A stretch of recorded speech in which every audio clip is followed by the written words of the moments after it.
Live from downtown Detroit, Local 4 News at 11 starts now.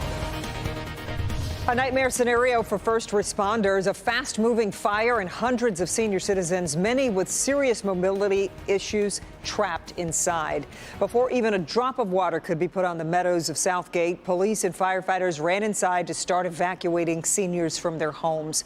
Thanks for joining us. I'm Kimberly Gill. I'm Devin Skillian. Tonight, 3 of them have been taken to the hospital along with a police officer and 1 firefighter who suffered serious smoke inhalation. Mara McDonald live in Southgate tonight. Mara, has everybody been accounted for? So, Kimberly, right now, police are telling us not everybody has been accounted for, but I want to be clear about what's going on out here. They don't believe there is anybody who has died inside this apartment building. Where these people are they on vacation or were they away from their apartment and have no idea what has happened? That's what they're trying to run down right now. Meanwhile, take a look. They are still dumping water on these buildings. There's a lot left to do here. The fire engulfed buildings starting on a second-floor balcony. Residents say somebody tried to put out a cigarette in a flower pot. It went very quickly because as we came out and seen the fire, it started rolling to the 3rd floor at the top, and it just kept on moving.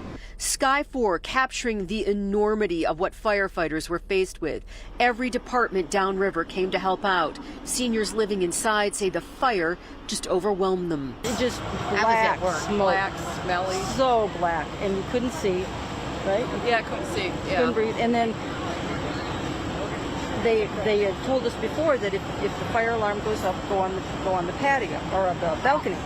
So I went on the balcony and I see that it's a real fire. I'm like, and it was just moving so fast. The elevators down, the people's, the firemen came in there and took the people's disabled down the stair.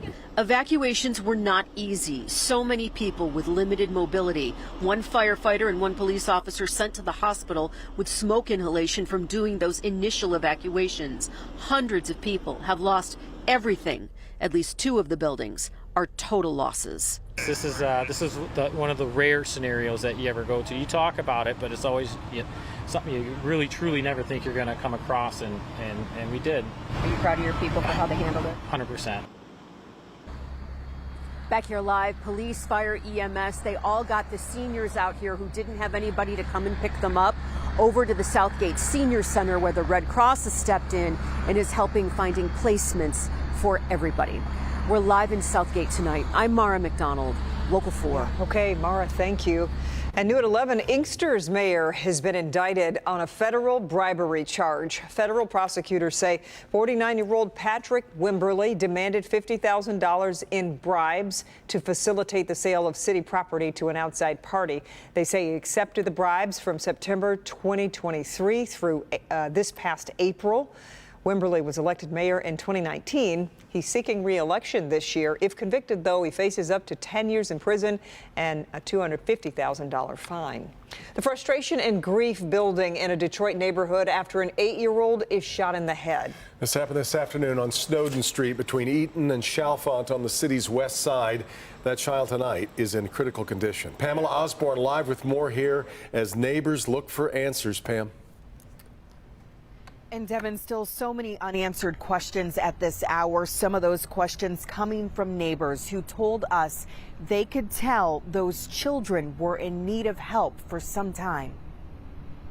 We, try to get them help, but nothing was did. Nothing. Kay Powells and her daughter Tarshima are heartbroken. I love them kids like they were my grandkids. They was adorable kids. That little boy didn't deserve that. They aren't the only ones who took an interest in the children who lived in this house. Kay says many of her Snowden Street neighbors looked after them, offering them food, clothes, and affection.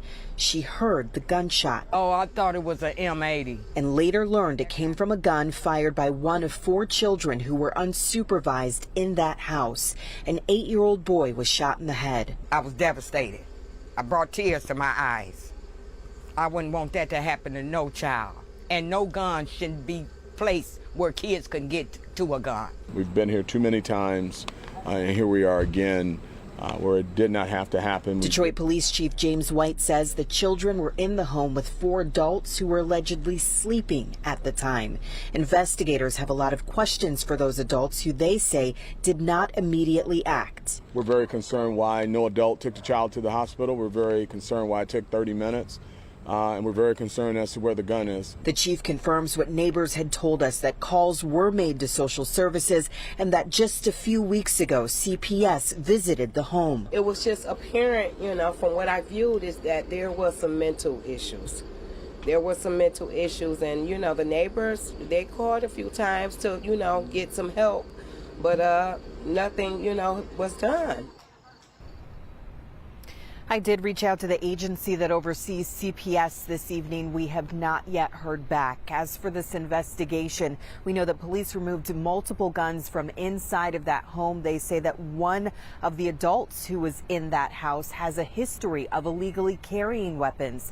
The chief is expecting that charges will be filed as this investigation continues and as neighbors and an entire community prays for this family and this 8-year-old little boy who, as you said, is in critical condition. Reporting live tonight at DPD headquarters, I'm Pamela Osborne, Local 4. So horribly sad. All right, Pamela. All right, now to breaking news coming out of Baltimore, Maryland. Police are on the scene of an active shooter situation near Morgan State University. Police confirmed several people were shot near student housing there. Again, this is Morgan State University near Baltimore. A shelter-in-place order is in effect. The Bureau of Alcohol, Tobacco, and Firearms says they are assisting the local police at the scene. Stay with ClickOnDetroit.com for more updates. We move now to day 19 of the UAW strike. Ford says it made a comprehensive new offer to the UAW. The offer made Monday provides 570,000 union employees with a record contract and, according to Jim Farley, a strong future, including a 20% pay increase, traditional COLA, cost of living adjustments, no tiers in the wage system, also offering income protection and more time off. Ford has received 2 comprehensive counteroffers from the UAW. The last came on September 25th. On top of that, General Motors also received a counteroffer from the UAW yesterday. However, we're told that significant gaps between those two remain, so the negotiations continue. A first in U.S. history triggered by a faction of the far-right Republicans. This afternoon, House Speaker Kevin McCarthy was voted out of his job. The office of Speaker of the House of the United States House of Representatives is hereby declared vacant.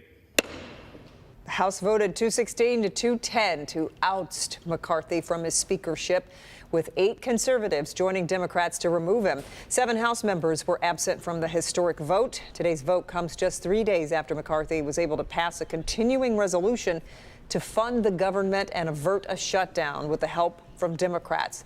McCarthy says he has no regrets. Doing the right thing isn't always easy, but it is necessary. I don't regret standing up for choosing governance over grievance. It is my responsibility. It is my job. I do not regret negotiating. Our government is designed to find compromise. McCarthy went on to say he will not run for Speaker again. Representative Patrick McHenry of North Carolina has assumed the role of temporary Speaker and is now overseeing the chamber. Parents of the Oxford High School shooter are going to stand trial, so it will be up to a jury to decide if they bear responsibility in the shooting. Prosecutors accuse James and Jennifer Crumbly of making a gun accessible to their son and then ignoring his mental health needs. They are charged with 4 counts of involuntary manslaughter and the death of 4 students. That's maximum prison sentence would be 15 years. Michigan's highest court rejected their efforts today to have those charges dismissed. Tuition-free college is now available to more Michiganders. The Michigan Reconnect program provides tuition-free associate degrees or skills certificates at an in-district community college. Initially, the program was only accessible to people 25 years old or older, but now anyone 21 and older is able to apply. Officials say since the program's launch back in 2021, it has accepted more than 132,000 applicants. Former Detroit Police Chief James Craig is going to give politics another try with a bid for the United States Senate. He enters the Republican field with this video that was released today. Americans want better, right? And they want something different, and we're going to give it to them. James Craig has made some noise about getting in. Let the audience know you are running for an open seat in your state, right? I'm Chief James Craig, and I'm running for U.S. Senate. So Craig's first run for office, of course, ended when he was kicked off the ballot in the 2022 governor's race, one of 5 Republicans removed because of the fraudulent nominating petition scandal. Craig denied any wrongdoing.